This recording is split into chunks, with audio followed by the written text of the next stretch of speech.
Hello students, চলে এসেছি তোমাদের সামনে সিবিএসসি ক্লাস 9 ছাত্রছাত্রীদের জন্য বিভূতিভূষণ বন্দ্যোপাধ্যায় রচিত বিখ্যাত কিশোর উপন্যাস আম-আঁটির ভেঁপুর নবম পর্বের আলোচনা নিয়ে। আজকের এই ভিডিওতে আমি এই নবম পর্বের শকুনির ডিম নামাঙ্কিত অংশটার একটা এক্সপ্লেনেশন তোমাদের সামনে রাখবো। সেই সাথে এই ভিডিওতেই তোমরা জানতে পারবে এই পর্ব থেকে ঠিক কোথা থেকে কি ধরনের প্রশ্ন তোমাদের আসতে পারে। তাহলে চলো আমরা শুরু করি আমাদের আজকের বিষয়। অপু সেদিন জেলেপাড়ায় কড়ি খেলিতে গিয়াছিল। কয়েক স্থানে বিফল মনোরথ হইয়া ঘুরিতে ঘুরিতে বাবুরাম পাড়ুইয়ের বাড়ির নিকটবর্তী তেঁতুলতলের কাছে আসিয়াই তাহার মুখ আনন্দে উজ্জ্বল হইয়া উঠিল। অর্থাৎ অপুকে নিয়ে আমরা আগের বেশ কতগুলো পর্বে অর্থাৎ 8টা পর্বে নানান কাহিনী দেখেছি। অপুর কল্পনা, অপুর শৈশব জীবন, তার সমস্ত পরিচয় পেয়েছি। সেই অপুকে এবার দেখলাম জেলেপাড়ায় ঘোরাঘুরি করতে কড়ি খেলার জন্য। এবার সে উপস্থিত হয়েছে বাবুরাম পাড়ুইয়ের বাড়িতে। তেঁতুলতলায় কড়ি খেলার আড্ডা খুব জমিয়াছে।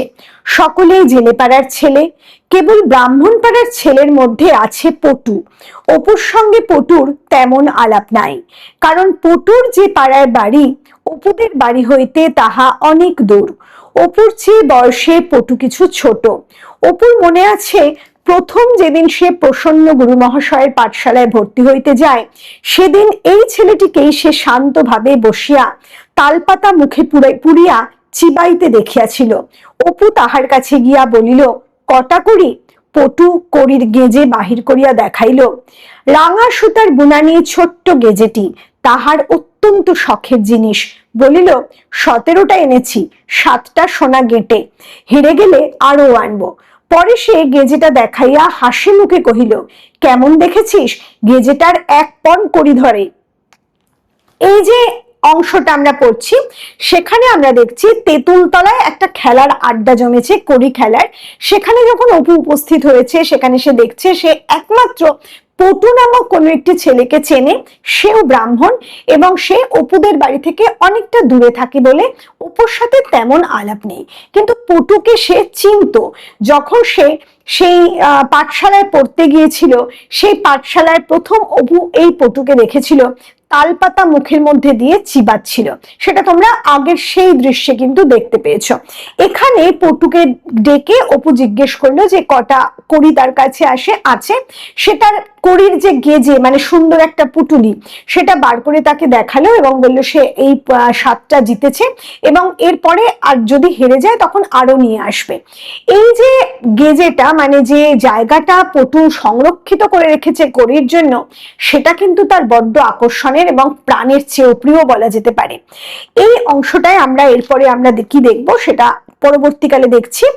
আচ্ছা, এই গেজেটায় 1 পণ কড়ি ধরে। খেলা আরম্ভ হইল। প্রথমটা পটু হারিতেছিল, পরে জিতিতে শুরু করিল। কয়েকদিন মাত্র আগে পটু আবিষ্কার করিয়াছে যে কড়ি খেলায় তাহার হাতের লক্ষ্য অভ্যর্থ হইয়া উঠিয়াছে। অভ্যর্থ শব্দের অর্থ তোমরা নিশ্চয়ই জানো। অভ্যর্থ মানে হচ্ছে একেবারে অভ্রান্ত, যার লক্ষ্য মানে কোনো রকম ভাবে ব্যর্থ হওয়ার কোনো সম্ভাবনা নেই। আরেকটু আগে আমরা পেয়েছিলাম পণ শব্দটা, 1 পণ, এই গেজেটায় 1 পণ কড়ি ধরে, অর্থাৎ 80টা, মানে আগেকার দিনে পণ হিসাবে যে গোনা হতো তখন 80টা অর্থে 1 পণ বলা হতো। এখানে 80টা কড়ি ওখানে ধরে। যাই হোক, অভ্যর্থ তার খেলা হয়ে গেছে, খেলার যে অবস্থাটা, সেই জন্য সে দিগ্বিজয়ের উচ্চাশায় প্রলুব্ধ হইয়া এত দূর আসিয়াছিল। খেলার নিয়মানুসারে পটু উপর হইতে টুক করিয়া বড় করি দিয়া তাক ঠিক করিয়া মারিতেই যেমন একটা করি বউ করিয়া ঘুরিতে ঘুরিতে ঘর হইতে বাহির হইয়া যায়, অমনি পটুর মুখ অসীম আহ্লাদে উজ্জ্বল হইয়া ওঠে। পরে সে জিতিয়া পাওয়া কড়িগুলি তুলিয়া গেজের মধ্যে পুরিয়া লোভে ও আনন্দে বারবার গেজেটের দিকে চাহিয়া দেখে সেটা ভর্তি হইতে আর কত বাকি। অতএব যে কড়ি খেলার আড্ডায় অপু উপস্থিত হয়েছে, সেখানে পটু একেবারে দক্ষ খেলোয়াড়। সে তার গেজেটা অনেকটা ভর্তি করে ফেলেছে করি জিতে জিতে। আর তার লক্ষ্য এখন অব্যর্থ, মানে সে কিছুতেই ভুল করে না বা লক্ষ্য ভুল হয় না তার, সে জিতে যায় এবং সেই কারণেই তার মধ্যে একটা দিগ্বিজয়ের হাসি বা প্রসন্নতা, আনন্দ লক্ষ্য করা যায়। এরপরে আমরা কি দেখছি? এরপরে আমরা দেখলাম কয়েকজন জেলের ছেলে কি পরামর্শ করিল, অর্থাৎ তারা কিছু নিজেদের মধ্যে আলোচনা করলো। একজন পটুকে বলিল, আর এক হাত তফাৎ থেকে তোমায় মারতে হবে ঠাকুর, তোমার হাতে টিপ বেশি। পটু বলিল, বারে তা কেন, টিপ বেশি থাকাটা দোষ বুঝি? তোমরাও যেত না, আমি তো কাউকে বারণ করিনি। আসলে জেলের ছেলেরা দেখছে মহা অসুবিধায় পড়েছে, তারা বারবার হেরে যাচ্ছে। আসলে তাদের থেকে পটুর হাতে টিপ অনেক ভালো, কিন্তু টিপ কারোর যদি ভালো হয় সেটা তো কখনোই দোষের নয়। পটু তো একেবারে ঠিক কথাই বলেছে। আর এখানে জেলের ছেলেদের সে একেবারে কাবু করে ফেলছে, কিন্তু জেলের ছেলেরা এবার তাকে একটা মোক্ষম অস্ত্র দিয়েছে, বলেছে আরো এক হাত দূর থেকে তাকে টিপ করতে হবে। পরে সে চারিদিকে চাহিয়া দেখিল জেলের ছেলেরা সব একদিকে হইয়াছে। পটু ভাবিল, এত বেশি করি আমি কোনোদিন জিতিনি, আজ আর খেলছি নে, খেললে কি এই করি বাড়ি নিয়ে যেতে পারবো? আবার এক হাত বাদ বেশি, সব হেরে যাব। হঠাৎ সে ছোট্ট থলিটি হাতে লইয়া বলিল, আমি এক হাত বেশি নিয়ে খেলবো না, আমি বাড়ি যাচ্ছি। পরে জেলের ছেলেদের ভাবভঙ্গি ও চোখের নিষ্ঠুর দৃষ্টি দেখিয়া সে নিজের অজ্ঞাত সারে কড়ির থলিটি শক্ত মুঠায় চাপিয়া রাখিল। এই অংশে আমরা কি দেখলাম? যে পটু খুব বেকায়দায় পড়ে গেছে, কারণ জেলের ছেলেরা যখন হেরে যাচ্ছে তখন তাকে শর্ত দেওয়া হয়েছে আরো এক হাত দূর থেকে টিপ করতে হবে। আর পটু দেখলো যদি সেই কথা মেনে নেয় তাহলে আজ যে কড়ি সে জিতেছে সেই কড়ি তার হেরে সে বাড়ি যেতে হবে, এই কড়ি সে কিছুতেই বাড়ি নিয়ে যেতে পারবে না। আর আগেও সে খেলেছে, কিন্তু এত কড়ি সে আগে কোনোদিন জেতেনি। তাই সে ওই মুহূর্তে সিদ্ধান্ত নিল না, সে আর খেলবে না, এবং সে তখন জেলেদের ছেলেকে জানিয়ে দিল এক হাত দূর থেকে টিপ করতে সে রাজি নয়, সে এখানেই খেলা বন্ধ করছে।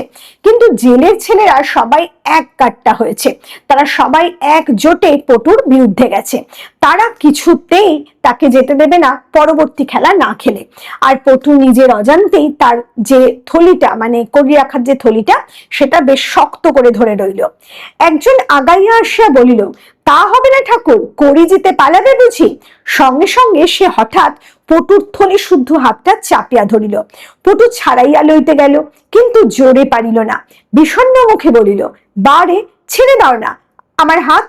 পিছন হইতে কে একজন তাহাকে ঠেলা মারিল, সে পড়িয়া গেল বটে, কিন্তু কড়ির থলি ছাড়িল না। সে বুঝিয়াছে এইটি কারিবার জন্য ইহাদের চেষ্টা।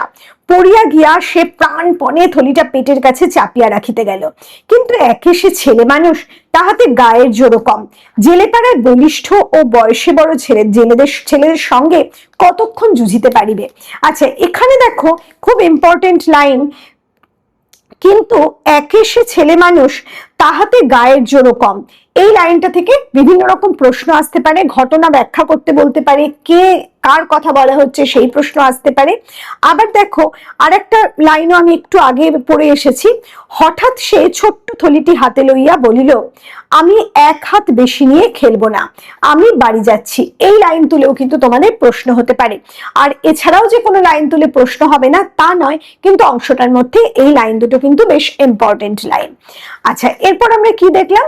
যে পটুর সাথে জেলেদের ছেলেদের একটা লড়াই লেগে গেছে, এবং পটু খুব চেষ্টা করেছে জেলেদের ছেলের সাথে লড়াই করার। থলেটা সে শক্ত করে ধরে রেখেছিল, কিন্তু জেলেদের যে ছেলেরা তার সাথে খেলছে তারা একে তো বয়সে তার থেকে বড়, আর শক্তিতেও তার থেকে বেশি। এর ফলে কি হলো, পটু একসময় পড়ে গেল এবং তার হাত থেকে সেই থলেটা ছিটকে গিয়ে কড়ি চারদিকে ছড়িয়ে গেল। জেলেপাড়ার বলিষ্ঠ ও বয়সে বড় ছেলেদের সঙ্গে কতক্ষণ সে যুঝিতে পারিবে মানে লড়াই করতে পারবে। হাত হইতে কড়ির থলেটা অনেকক্ষণ কোন ধারে ছিটকাইয়া পড়িয়াছিল, কড়িগুলি চারিধারে ছত্রাকার হইয়া গেল। ছত্রাকার মানে ছড়িয়ে ছিটিয়ে গেল। অপু প্রথমটা পটুর দুর্দশায় একটু যে খুশি না হইয়াছিল তাহা নয়, কারণ সেও অনেক কড়ি হারিয়াছে, কিন্তু পটুকে পড়িয়া যাইতে দেখিয়া, বিশেষ করিয়া তাহাকে অসহায় ভাবে পড়িয়া মার খাইতে দেখিয়া তাহার বুকের মধ্যে কেমন করিয়া উঠিল। এই জায়গাটা আবার আন্ডারলাইন করো, যে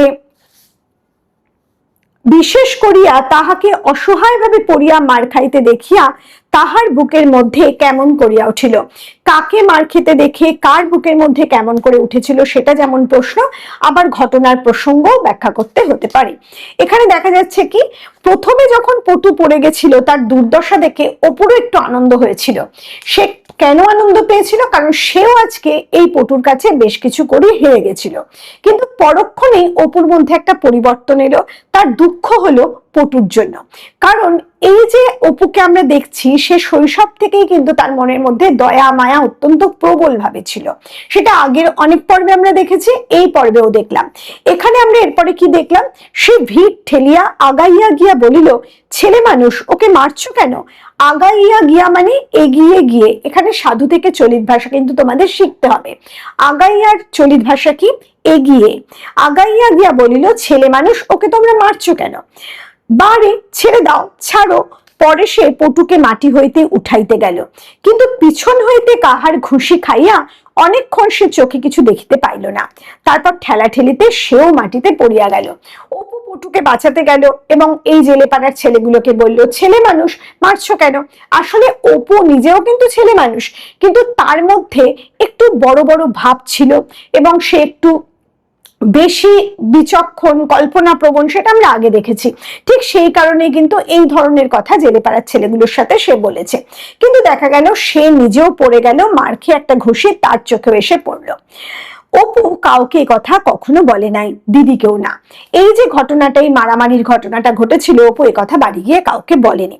সেদিন সে দুপুরবেলা বাবার অনুপস্থিতিতে ঘরের দরজা বন্ধ করিয়া চুপি চুপি বইয়ের বাক্সটা লুকাইয়া খুলিল। এরপরে আরেকটা দৃশ্য, সে বাড়ি এসেছে, বাড়ি এসে সে সকলের অনুপস্থিতিতে দরজা বন্ধ করে বাবার যে বইপত্র থাকে সেখানটা বাক্সটা খুলল। অধীর আগ্রহের সহিত সে এ বই ও বই খুলিয়া খানিকটা করিয়া ছবি দেখিতে এবং খানিকটা বইয়ের মধ্যে ভালো গল্প লেখা আছে কিনা দেখিতে লাগিল। একখানা বইয়ের মলাট খুলিয়া দেখিল, নাম লেখা আছে সর্বদর্শন সংগ্রহ। ইহার অর্থ কি বা বইখানা কোন বিষয়ে তাহা সে বিন্দু বিসর্গ বুঝিল না। বইখানা খুলিতেই এক দল কাগজ কাটা পোকা নিঃশব্দে বিবর্ণ মার্বেল কাগজের নিচ হইতে বাহির হইয়া ঊর্ধ্ব শ্বাসে যেদিকে দুই চোখ যায় দৌড় দিল। আচ্ছা, এই যে অংশটা দেখলাম, অপু পুরনো বইয়ের বাক্স যেখানে ছিল বাবার, সেখান থেকে বইপত্র বার করে প্রথমে ছবি দেখছিল, কোনো ভালো গল্প পাওয়া যায় কিনা দেখছিল। আর এমন সময় হঠাৎ একটা পুরনো বই বের করেছে যার নাম লেখা আছে সর্বদর্শন সংগ্রহ। মার্বেল পেপারে মলাট দেওয়া বা কভার করা ছিল, সেই কভারটা খুলে সে দেখেছে এবং সে জানে না যে এই শব্দের বা লাইনের অর্থটা কি। এর বিন্দু বিসর্গ বোঝে না। এই যে বিন্দু বিসর্গ শব্দটা কিন্তু একটা বাগধারা, যার অর্থ একেবারে কোনো রকম জ্ঞান না থাকা, কোনো বিষয়, বিন্দু মানে একটা ছোট্ট ডট যাকে বলে, সেই সামান্যতম জ্ঞানও যখন কোনো বিষয় না থাকে তখন এই বাগধারা প্রয়োগ করা হয়। তা যাই হোক, সে যখন বইটা খুললো একদল পোকা সেখান থেকে বেরিয়ে গেল। অপু বইখানে নাকের কাছে নিয়ে ঘ্রাণ লইল, কেমন পুরনো পুরনো গন্ধ। মেটে রঙের পুরু পুরু পাতাগুলোর এই গন্ধটা তাহার বড় ভালো লাগে। এই লাইনটাও আন্ডারলাইন করো, মেটে রঙের পুরু পুরু পাতাগুলোর এই গন্ধটা তাহার বড় ভালো লাগে। লাইনটা কিন্তু মাথায় রাখবে, এই পাতা কিন্তু গাছের পাতা নয়, বইয়ের পাতা। এবং সেই যে বললাম কি বই, সেই নামটাও কিন্তু তোমাদের মনে রাখতে হবে। গন্ধটায় কেবলই তাহার বাবার কথা মনে করাইয়া দেয়। এই গন্ধটা পেলে, পুরনো পুরনো বইয়ের গন্ধ পেলে অপুর কার কথা মনে পড়ে? তার বাবার কথা। আচ্ছা, এখানে প্রশ্ন হতে পারে কেন বাবার কথা মনে হচ্ছে? আসলে অপুর বাবা তো সবসময় বাড়িতে থাকেন, আমরা আগেই জেনেছি। অপুর বাবা তার বিভিন্ন কাজে, তিনি তো গুরুদেব মানুষ, বিভিন্ন জায়গায় তিনি এই শিষ্যদের সাথে কাটিয়ে আসেন, তাদের বিভিন্ন রকম জ্ঞান বিতরণের জন্য তিনি যান। তা যাই হোক, সেই কারণে তাকে বাড়ির বাইরে থাকতে হয়। সেই সময় সম্ভবত অপুর বাবা বাইরে ছিলেন এবং সেই কারণে অপুর এই লাইনটা লেখক বলছেন যে অপুর বাবাকে অপুকে মনে করিয়ে দেওয়া হচ্ছে এই গন্ধটায়। অত্যন্ত পুরনো মার্বেল কাগজের বাঁধাই মলাট, নানা স্থানে চটা উঠিয়া গিয়াছে। এইরকম পুরনো বইয়ের উপরেই তাহার প্রধান মোহ। পুরনো বইগুলোর প্রতি অপুর প্রচন্ড একটা আকর্ষণ ছিল। মোহ মানে আকর্ষণ। সেই জন্য সেই বইখানা বালিশের তলায় লুকাইয়া রাখিয়া অন্যান্য বই তুলিয়া বাক্স বন্ধ করিয়া দিল। বালিশের তলায় এই বইটা যত্ন করে রেখে সে বাক্স বন্ধ করে তুলে দিল। লুকাইয়া পড়িতে পড়িতে এই বইখানিতে একদিন সে পড়িল বড় অদ্ভুত কথাটা। এই লাইনটাও ইম্পর্টেন্ট, এখান থেকেও প্রশ্ন হতে পারে কোন অদ্ভুত লাইনটা সে পড়েছিল, এরপরে সেটা আছে। হঠাৎ শুনিলে আশ্চর্য হইয়া যায় বটে, কিন্তু ছাপার অক্ষরে বইখানার মধ্যে কথা লেখা আছে সে পড়িয়া দেখিল। পারদের গুণ বর্ণনা করিতে করিতে লেখক লিখিয়াছেন, শকুনের ডিমের মধ্যে পারদ পুড়িয়া কয়েকদিন রৌদ্রে রাখিতে হয়, পরে সেই ডিম মুখের ভেতর পুড়িয়া মানুষ ইচ্ছা করিলে শূন্য মার্গে যদৃচ্ছা বিচরণ করিতে পারে। আচ্ছা, এখানে যে কথাটা লেখা আছে তার প্রধান অর্থ কি না, শকুনে যে ডিম পাড়ে গাছের আগায়, সেই ডিমটার একটা ডিম নিয়ে যদি তার মধ্যে পারদ দিয়ে বেশ কিছুদিন রোদে রাখা যায়, এরপর সেই ডিমটা মুখের মধ্যে দেওয়া যায়, তাহলে শূন্য মার্গে বিচরণের একটা ইচ্ছা পূরণ হয়। যদৃচ্ছা মানে যেরকম ইচ্ছা, সেই ইচ্ছাটা পূরণ হয়। শূন্য মার্গ মানে শূন্যে বিচরণ করা, শূন্য পথে, অর্থাৎ আকাশ পথে। আচ্ছা, এখানে বলে রাখি মার্গ হচ্ছে পথ, সেই পথ কিন্তু হেঁটে যাওয়ার পথ বা এগিয়ে যাওয়ার পথ, মানে পায়ে হেঁটে এগিয়ে যাওয়ার পথের কথা নয়, এটা একটা বিশেষ দর্শনের তত্ত্ব বা তত্ত্ব। এখানে বিভিন্ন রকম জীবনের পথের কথা আলোচনা করা হয়। এখানে এই বইতে এই কথাটা কেন বলা হয়েছে তার কোনো অর্থ অপু জানে না বা আমরাও জানি না, কারণ বিশদ বিষয় আমরা এই বইটা থেকে পড়িনি, এর আগে বা পরে কি আছে আমরা জানি না। হতে পারে এর কোনো আলাদা অর্থ আছে, আবার এমনও হতে পারে তৎকালীন সময়ে বেশ কিছু অলৌকিক মানে অন্ধ বিষয়, যেগুলো কোনো যুক্তি ছিল না, কুসংস্কার বা মানুষের অন্ধবিশ্বাস, কিংবা কোনো অলৌকিক ব্যক্তি কোনো তার মানে তন্ত্র সাধনার বিষয়, এই ধরনের বই লিখতেন। তা সেরকমই কোনো বই এটা কি না সেটাও কিন্তু আমরা জানি না, কাজে সেই বিষয়টা নিয়ে আমরা কোনো মানে সঠিক উত্তর দিতে পারবো না। তা যাই হোক, এই যে লাইন কটা পড়লো অপু, সেখানে তার একটা অবাক লাগলো, এটা স্বাভাবিক ব্যাপার। ওরকম শকুনির ডিমের মধ্যে পারদ পুড়ে রোদে রেখে মুখে পুড়ে দিলেই আকাশপথে আমরা উড়ে বেড়াতে পারবো, বিচরণ করতে পারবো। যাই হোক, অপু নিজের চক্ষুকে বিশ্বাস করিতে পারিল না। আবার পড়িল। পরে নিজের ডালা ভাঙা বাক্সটার মধ্যে বইখানা লুকাইয়া রাখিয়া বাহিরে গিয়া কথাটা ভাবিতে ভাবিতে সে অবাক হইয়া গেল। কথাটা বারবার সে পড়েছে, এরপর বাইরে গিয়ে সে আবার ভাবছে, কারণ অপুর মধ্যে কল্পনা প্রবণ একটা মন ছিল, সেটা আমরা জানি। সে বারবার বিষয়টা নিয়ে ভাবতে শুরু করলো। দিদিকে জিজ্ঞাসা করে, শকুনিরা বাসা বাঁধে কোথায় জানিস দিদি? তাহার দিদি বলিতে পারে না। সে পাড়ার ছেলেদের সতু, নিপু, কিনু, পটল, ন্যাড়া সকলকে জিজ্ঞাসা করে। কেউ বলে সে এখানে নয়, উত্তর মাঠে উঁচু গাছের মাথায়। তাহার মা বকে, এই ঠিক দুপুরবেলা কোথায় ঘুরে বেড়াস? অপু ঘরে ঢুকিয়া শুইবার ভান করে ও বইখানা খুলিয়া সেই জায়গাটা আবার পড়িয়া দেখে। আশ্চর্য, এত সহজে উড়িবার উপায়টা কেউ জানে না। হয়তো এই বইখানা আর কাহারও বাড়ি নাই, শুধু তাহার বাবারই আছে। হয়তো এই জায়গাটা আর কেউ পড়িয়া দেখে নাই, শুধু তাহারই চোখে পড়িয়াছে এতদিনে। এই যে কথাটা অপুর এই কল্পনা প্রবণ মানসিকতার প্রমাণ পাচ্ছে। সে বলছে যে এরকম একটা ঘটনা কেউ এতদিন জানে না, এত সহজে আকাশে উড়ে বেড়ানো যায়। এরপরে সে নিজেই সিদ্ধান্ত নেয়, কেন মানুষ জানে না, হয়তো এই বইটা তার বাবার কাছেই আছে, আর কারো বাড়িতে নেই, সেই কারণেই কেউ পড়ে উঠতে পারেনি, তাই কেউ জানে না। আচ্ছা, এর আগে আমরা যে দেখলাম যে অপু কার কার কাছে জিজ্ঞেস করেছে শকুনির ডিম কোথায় পাওয়া যায়, সেটাও কিন্তু লার্ন করবে। বইখানার মধ্যে মুখ গুঁজিয়া আবার সে আঘ্রাণ লয়, আঘ্রাণ মানে গন্ধ, সেই পুরনো গন্ধটা। এই বইয়ে যাহা লেখা আছে তাহার সত্যতা সম্বন্ধে তাহার মনে আর কোনো অবিশ্বাস থাকে না। পারদের জন্য ভাবনা নেই, পারদ মানে পাড়া সে জানে। আয়নার পিছনে পাড়া মাখানো থাকে, এই একখানা ভাঙা আয়না বাড়িতে আছে, উহা সে জোগাড় করিতে পারিবেক্ষণ। কিন্তু শকুনির ডিম এখন সে কোথায় কি করিয়া পায়? আচ্ছা, তোমরা জানো যে আয়নার পেছনে পারদের পাড়া লাগানো থাকে, এবং সেই কারণেই আমরা নিজেদের প্রতিচ্ছবি সেখানে দেখতে পাই। আর যদি পাড়াটা না থাকতো তাহলে সেই কাজ একটা সাধারণ কাজে পরিণত হতো, সেটা আর আয়না হতো না। এই বিষয়টা কিন্তু অপুরও জ্ঞান আছে, এবং অপু ঠিক করে নিয়েছে পারদ মানে পাড়া। আসলে তো পারদ আর পাড়ার মধ্যে পার্থক্য আছে। পারদ দিয়ে পাড়া তৈরি হতে পারে, কিন্তু সাধারণ পাড়া যাকে আমরা বলি, সেই পাড়া কিন্তু পারদ যাকে বলি, সেই পারদ কিন্তু পাড়া আর এই পারদ এক নয়। তা যাই হোক, সে তার ছোট্ট মনে এটা কল্পনা করে নিল যে ভাঙা আয়নার টুকরো থেকে সে পাড়া সংগ্রহ করে নেবে, ওটাই পারদ হিসাবে কাজ করবে। সন্ধান অবশেষে মিলিল। হিরু নাপিতের কাঁঠাল তলায় রাখালেরা গরু বাঁধিয়া গৃহস্থের বাড়িতে তেল তামাক আনিতে যায়। রাখালরা তৎকালীন সময় গরু চড়াতে যেত এবং বিভিন্ন বাড়িতে বাড়িতে তেল তামাক সংগ্রহ করত। সেরকমই হিরু নাপিতের কাঁঠাল তলায় রাখালেরা গরুকে বেঁধে বিভিন্ন বাড়িতে তাদের কাজে বেরিয়েছে। অপু গিয়া তাহাদের পাড়ার রাখালকে বলিল, তোরা কত মাঠে মাঠে বেড়াস, শকুনির বাসা দেখতে পাস? আমায় যদি একটা শকুনির ডিম এনে দিস, আমি 2 পয়সা দেব। দিন 4 পরে রাখাল তাহাদের বাড়ির সামনে আসিয়া তাহাকে ডাকিয়া কোমরের থলি হইতে 2টি কালো রঙের ছোট ছোট ডিম বাহির করিয়া বলিল, এই দেখো ঠাকুর, এনেছি। অপু তাড়াতাড়ি হাত বাড়াইয়া বলিল, দেখি। পরে আহ্লাদের সহিত নাড়িয়া চাড়িয়া বলিল, শকুনির ডিম? ঠিক তো। রাখাল সে সম্বন্ধে ভুরি ভুরি প্রমাণ উত্থাপিত করিল। ইহা শকুনির ডিম কিনা এ সম্বন্ধে সন্দেহের কারণ নাই।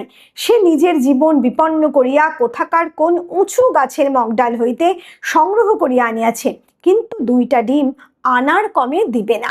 আচ্ছা, এখানে বলে রাখি, এই যে রাখাল ছেলেদের সে বলেছিল শকুনির ডিম সংগ্রহ করে দিতে, এবং শকুনির ডিম সে যদি এনে দিতে পারে, মানে যে রাখালকে বলেছিল সে অপুর পাড়ায় থাকে, তার পরিচিত রাখাল বালক, তা সে বলেছিল যে, মানে অপু বলেছিল যে একটা ডিম সে যদি জোগাড় করে দেয় 2 পয়সা দেবে। তার রাখাল 2টো কালো কালো ডিম এনে ডাকে উপস্থিত করলো তার সামনে এবং বলল সে কিছুতেই আনার কমে দেবে না।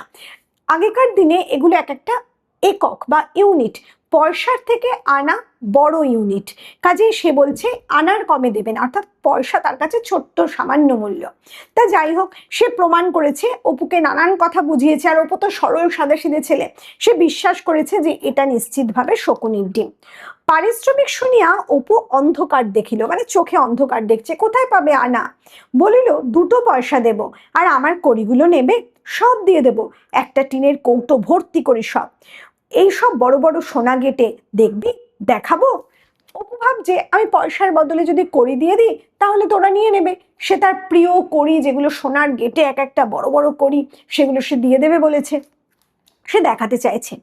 রাখালকে সাংসারিক বিষয়ে অপুর অপেক্ষা অনেক হুঁশিয়ার বলে মনে হইল। আচ্ছা, এইখানে বলিয়া মনে হইল, এখানে বলি, সাধারণভাবে রাখাল এবং অপু দুজনের সমান বয়সী হলেও তাদের দুজনের মধ্যে কিন্তু যে মানে কি বলবো, বুদ্ধি বিবেচনা সেটা সমান হবে না। কারণ অপু যে পরিবেশে মানুষ, তার যে কাজ, তাতে করে তার বুদ্ধি বিচক্ষণতা রাখালের থেকে অনেকটা কম হবে, এটাই স্বাভাবিক। আমরা জানি বয়সের থেকেও আর একটা বিষয় অত্যন্ত জরুরি, সেটা হচ্ছে অভিজ্ঞতা। অভিজ্ঞতা আমাদের পরিণত মনস্ক করে তোলে, সেই কারণেই বয়সটা সবসময় কোনো বিশেষ কারণ হতে পারে না। সেই কারণে অপুর সমবয়সী রাখালের বুদ্ধি অপুর থেকে বেশি, এই ব্যাখ্যা কিন্তু মাথায় রাখবে। আর রাখালকে সাংসারিক বিষয়ে এই যে লাইনটা পড়লাম, এই লাইনটা তুলে প্রশ্ন হতে পারে। যাই হোক, সে নগদ পয়সা ছাড়া কোনো রকমেই রাজি হয় না। রাখালকে সে যতই কড়ির লোভ দেখাক, সে নগদ পয়সা ছাড়া নেবে না। অনেক দরদস্তুরের পরে আসিয়া 4 পয়সায় দাঁড়াইল। অপু দিদির কাছে চাহিয়া চিন্তিয়া আরো 2টি পয়সা জোগাড় করিয়া দাম চুকাইয়া দিয়া ডিম 2টি লইল। তাহা ছাড়া রাখাল কিছু করিও লইল। রাখাল কিন্তু 4 পয়সায় রাজি হইল, কিন্তু শেষে আরো কিছু করিও তার থেকে নিয়ে গেল। আর শকুনির ডিম পেয়ে গেছে অপু, উঠতে পারবে আকাশপথে, তাকে এখন দেখে কে, সে করিও দিয়ে দিল। এই কড়িগুলো অপুর প্রাণ, অর্ধেক রাজত্ব ও রাজকন্যার বিনিময়েও সে এই কড়ি কখনো হাতছাড়া করিত না অন্য সময়। কিন্তু আকাশে উড়িবার আমাদের কাছে কি আর বেগুন বিচি খেলা? আসলে এই লাইনটাও ইম্পর্টেন্ট, আন্ডারলাইন করে রাখো। বলছে যে আকাশে উড়বার যে আনন্দ, তার কাছে কি এই ছোট্ট ছোট্ট কড়ির কোনো মূল্য থাকে? যদি আকাশে উড়বার এই বিষয়টা না থাকতো, তাহলে সেই কড়ির মূল্য অপুর কাছে সাংঘাতিক। এক রাজত্ব এবং রাজকন্যাও যদি তাকে দিয়ে দেওয়া হতো, তবুও এ কড়ি সে হাতছাড়া করতো না। ডিমটা হাতে পাওয়ার সঙ্গে সঙ্গে তাহার প্রাণটা যেন ফু দেওয়া রবারের বেলুনের মতো হালকা হইয়া ফুলিয়া উঠিল। মানে একটা বেশ আমেজ এসেছে নিজের মধ্যে, আমার কাছে অনেক কিছু আছে যা কারোর কাছে নেই। তারপর যেন একটু সন্দেহের ছায়া তাহার মনে আসিয়া পৌঁছিল। সন্ধ্যের আগে একা একা ন্যাড়াদের আম গাছের কাটা গুড়ির উপর বসিয়া সে ভাবিতে লাগিল, সত্যি সত্যি উড়া যাইবে তো? আচ্ছা, সে উড়িয়া কোথায় যাইবে? মামার বাড়ির দেশে? বাবা যেখানে আছে সেখানে? নদীর ওপারে? শালিক পাখি ময়না পাখির মতোই ওই আকাশের গায়ে তারা যেখানে উঠিয়াছে ওখানে? এবার অপুর কল্পনা আরও ডানা মেলে দিল। সে বসে বসে ভাবতে শুরু করলো, এই এই শকুনের ডিম নিয়ে সে এবার কোথায় উঠবে? মামার বাড়ি যেখানে আছে সেখানে যাবে, না বাবার কাছে যাবে, না আকাশে যেখানে পাখি ময়নারা উড়ে বেড়ায় সেখানে যাবে? এই তার ভাবনা চলতে লাগলো। সেই দিনই কি তাহার পরদিন সন্ধ্যার একটু আগে দুর্গা সলিতা পাকাইবার জন্য ছেঁড়া ন্যাকড়া খুঁজিতেছিল। তাকের হাঁড়ি কলসির পাশে গোজা ছেঁড়া খোঁড়া কাপড়ের টুকরার তাল হাতড়াইতে হাতড়াইতে কি যেন ঠক করিয়া তাহার পিছন গড়াইয়া মেঝের উপর পড়িয়া গেল। ঘরের ভিতর অন্ধকার, ভালো দেখা যায় না। দুর্গা মেঝে হইতে উঠাইয়া লইয়া বাহিরে আসিয়া বলিল, ও মা, কিসের দুটো বড় বড় ডিম এখানে? পড়ে একেবারে গুঁড়ো হয়ে গিয়েছে। দেখেছো কি পাখি ডিম পেড়েছে ঘরের মধ্যে মা? দুর্ভাগ্যবশত সেদিন সন্ধেবেলা বা পরের দিন কোনো একটা দিন দুর্গা যখন সলতে পাকাবে বলে ছেঁড়া ন্যাকড়ার টুকরো খুঁজছিল, আগেকার দিনে তুলোর ব্যবহার ছিল না, ন্যাকড়া পাকিয়ে সলতে ব্যবহার করা হতো প্রদীপ জ্বালবার জন্য।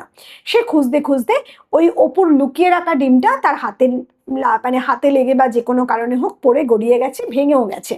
তা সেটা বাইরে এনে সে অপু তো বলে দেয়নি তাকে, দুর্গা ভাবছে পাখি এসে ডিম পেড়ে গেছে। সে মাকে ডেকে ব্যাপারটা বলছে।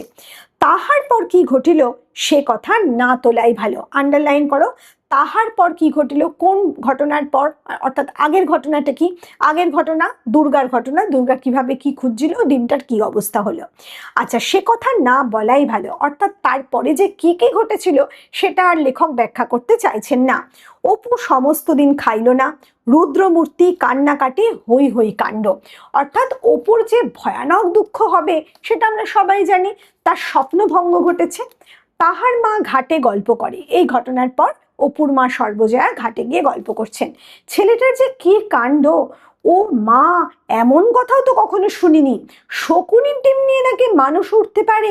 ওই ওদের বাড়ির রাখাল ছোড়াটা তাকে বুঝি বলেছে সে কোত্থেকে দুটো কাকের না কিসের ডিম এনে বলেছে, এই নাও শকুনের ডিম। তাই নাকি আবার 4 পয়সা দিয়ে কিনেছে তার কাছে। ছেলেটা যে কি বোকা, সে আর কি বলবো। কি করি যে ছেলে নিয়ে আমি। আচ্ছা, এখানে সর্বজয়ার কথা বলা হয়েছে। সে পরদিন ঘাটে গিয়ে অন্যান্য মহিলাদের সাথে এই কথা বলছে। তার ছেলে অত্যন্ত বোকা, এই ছেলেকে নিয়ে সে কি করবে। রাখালের ছেলেরা বোকা বানিয়ে তাকে 4 পয়সা দিয়ে ডিমটা বিক্রি করে গেছে। তো যাই হোক, কিন্তু বেচারি সর্বজয়া কি করিয়া জানিবে? সকলেই তো কিছু সর্বদর্শন সংগ্রহ করে নাই, বা সকলেই কিছু পারদের গুণও জানে না। আকাশে তাহা হইলে তো সকলেই উড়িত। এইখানে লেখক একটু মজা করেছেন যে সর্বজয়া কি করে জানবে, কারণ সবাই তো সর্বদর্শন সংগ্রহ করেনি। পারদের গুণ সম্পর্কে সবার তো ধারণা নেই, আর অপুরই একমাত্র এই ধারণা ছিল, আর এই জন্যই অপু এইসব করেছিল। এখানে একটু মজা করে লেখক এখানেই কথাটা শেষ করেছেন। তা আজকের এই পর্ব আমরা এখানেই শেষ করছি। আর আগের পর্বগুলো তোমরা যদি দেখতে চাও তাহলে অবশ্যই আমার চ্যানেলে গিয়ে সার্চ করবে। প্রত্যেকটা পর্বের এক্সপ্লানেশন ভিডিও কিন্তু দেওয়া আছে। আজকের ভিডিও আমরা এখানেই শেষ করছি। খুব তাড়াতাড়ি তোমাদের সামনে হাজির হব নতুন কোনো ভিডিও নিয়ে। খুব ভালো থেকো।